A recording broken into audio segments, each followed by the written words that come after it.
When I put pen to paper, I never know what's going to come out. Started to draw this guy. He's leaning to the right a bit, so I figured I'd match him up with somebody else leaning to the right. A little power play domination. Almost instantly, I try to go with a story. If one character's leaning like that, we've got the other guy. The little mouth allows for that little arm there. That subtle gesture of domination and power. Aggressiveness. Leaning in for what he wants. Then the cloven hooves seemed like the right way to go. Manipulation. The devil trying to get you to do what he wants. Pushing you. Controlling. Classic red. I liked the way that it was going, and then I just began to experiment with the idea of maybe a different kind of a face.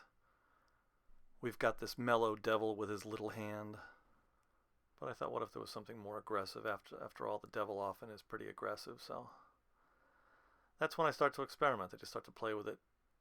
I wanted the eye line to really match up perfectly. The control, that sort of almost hypnotic look.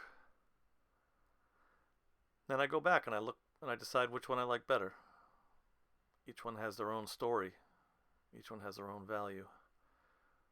One is more mellow, this one's more solid. Or a little more mellow, a little more disconnected, more controlling, more subtle. Also, not really a complete connection with the eyes when there's two eyes there in the profile. A little more off-center.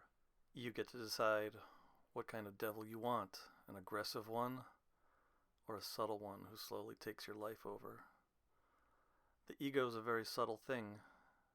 It can chisel away at your entire life.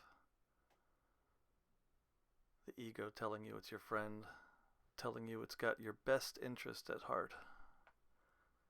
Meanwhile, your lower self, the ego, the devil, whatever you want to call it, slowly controlling you, gently convincing you, quietly manipulating until you're completely lost in a sea of hopelessness and despair and horror. Don't forget to subscribe and ring the bell and check out my apps. Thank you. Goodbye.